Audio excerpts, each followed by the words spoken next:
Earth Heroes. Earth Heroes. Welcome back, Earth Heroes. I am completely shocked that you decided to show up for day 3. I really thought by now Miss Kathleen probably was going to scare you off. She's a little scary. Why would you say that? I think I made a mistake. Okay, I gotta go, guys. I'll see you later. Bye. See you later. Now we can get started. So yesterday we talked about different bodies of water, but what happens when they become polluted? Hey guys, I know that Miss Kathleen was talking to you about clean water and polluted water. So I wanted to show you a couple of ways that I enjoy having fun in the summer with water. So follow me this way. One of the fun activities that I like to do with water is fishing. I really enjoy it during the summertime. I get really hot out here though, so I always pack a lot of water. Wait a minute.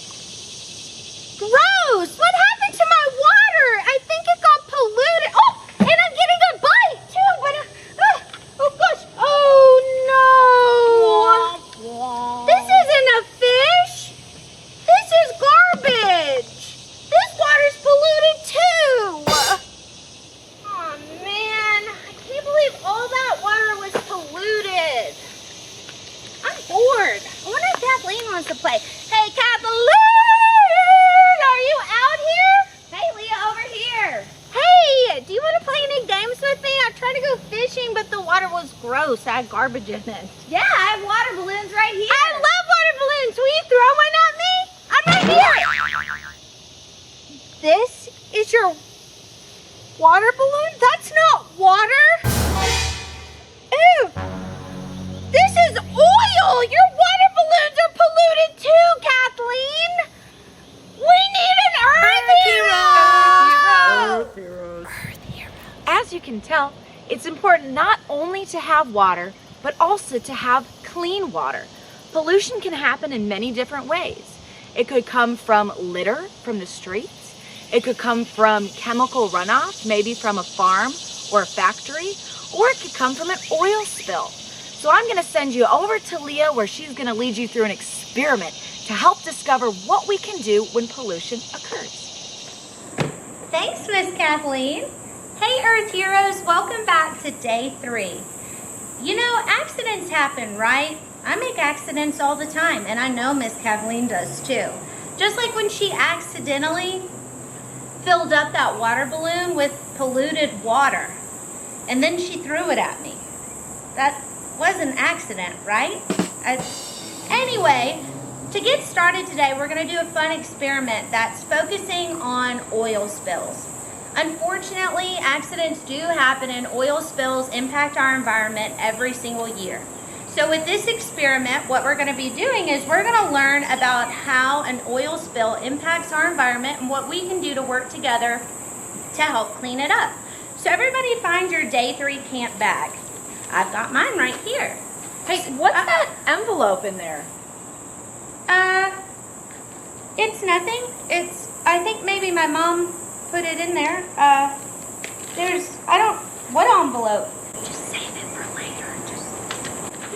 No envelope here. So anyway, moving on. To start with for this experiment, out of your day 3 bag, what you're gonna need is your oil part 1, oil part 2, your plastic spoon, these 2 adorable little fishies out of your bag.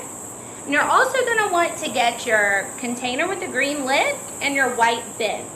A couple of other items that you are going to need for today's experiment that aren't included in your camp kit is another towel in case you have any mistakes, because things get messy and accidents happen.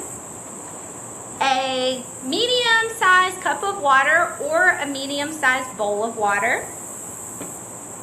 A small cup also to mix up your oil part 1 and oil part 2 in. And then we're also going to be adding water to our bin in just a minute. Okay, let's get started. Set all your extra items in your camp bag to the side along with your clear bin for right now. What I want you to go do right now is I want you to take your oil part 1 and your oil part 2. And in a medium-sized bowl or a small cup, you can pour them together, and I want you to mix them up really, really well. Once you're done with that, I want you to go and fill up your bin about halfway full of water or a little bit higher, and then meet me back here and we'll get started. All right, Earth Heroes. Now that you've got water in your bin about halfway, and you've mixed up oil part 1 and oil part 2, it's time to get those adorable little fishies out of your bag, and we're gonna let them go for a swim, just like this. Now that you've got your water in your bin and you mixed up oil part 1 and part 2 together, it's time for step 1, and that's to pour your oil mixture into your bin. Wait, I thought oil mixed with water. Oil and water do not mix. And in order to understand why, first we have to talk about molecules.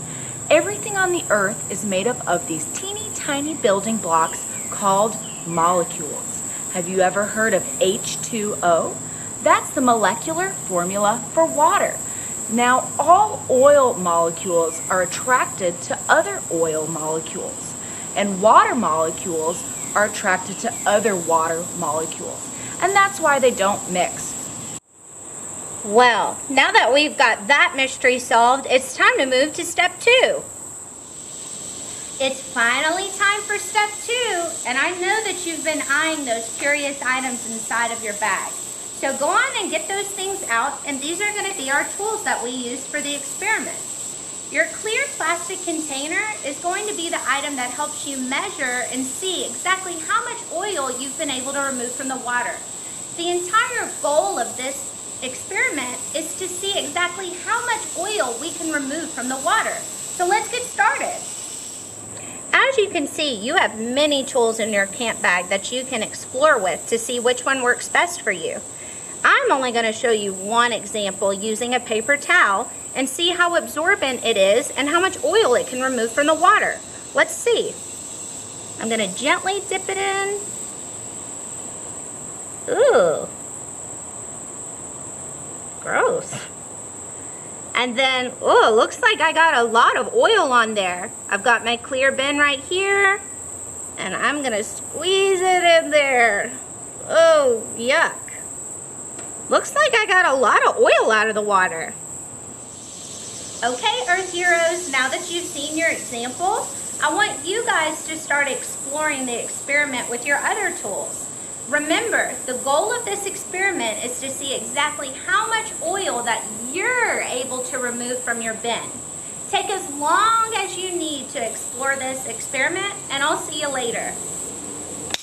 Cut.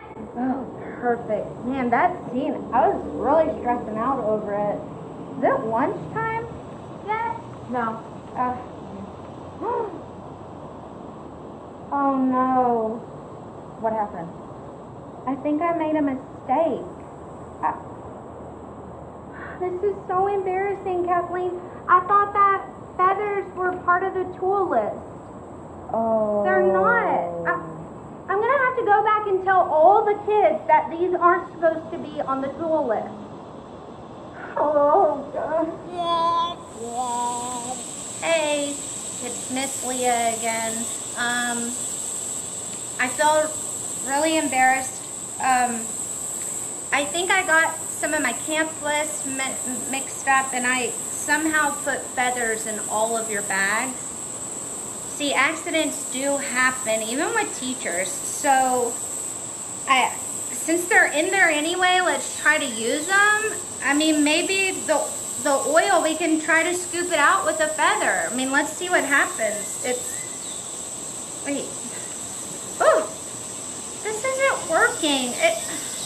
And now this feather's all dirty, and I don't know, maybe there's a way that we could clean it all? Sometimes birds get stuck in an oil spill, but they're not able to clean off their feathers all by themselves. As we saw today, oil does not mix with water, so birds need a little bit of help. Volunteers and scientists will go out and help birds clean their feathers off using a gentle dish soap. something that will break up the grease.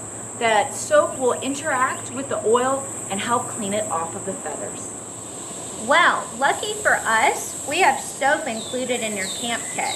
So let's work together and see if we can use it in the way that Miss Kathleen explained to remove oil from the feathers.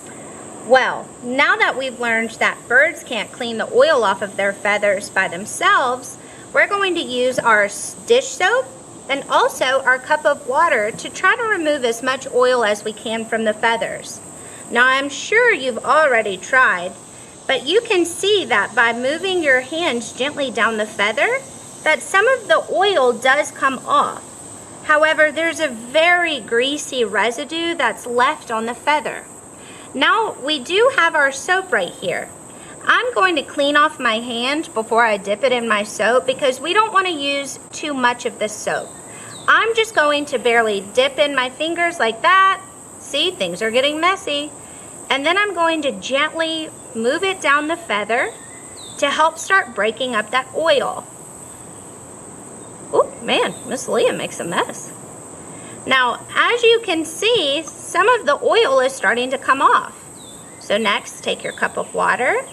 We're going to put our feather there, and we're going to just start gently removing the oil like this. Now, I can already tell that the greasy residue is starting to break up on the feather. So I want you guys to keep working and see how much oil you can remove from the feathers in your kit.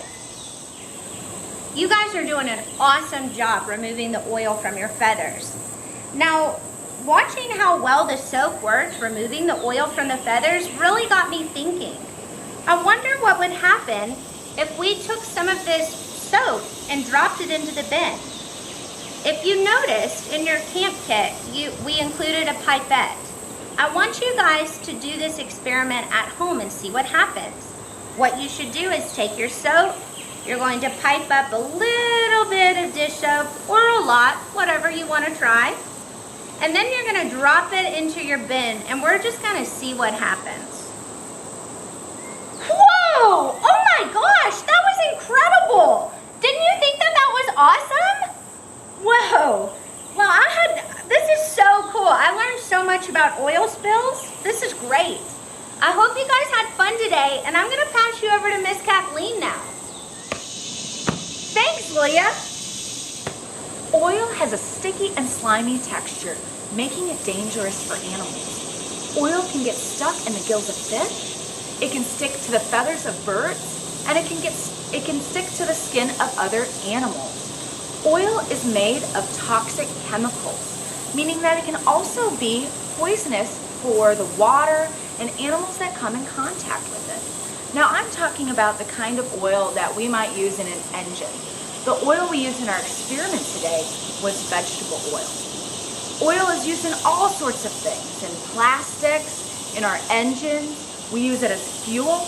We use oil every day. So it's important to remember that just because oil can cause pollution, that doesn't mean we shouldn't use it. It just means it's important that we use oil responsibly and that we have a plan in place in case a spill occurs.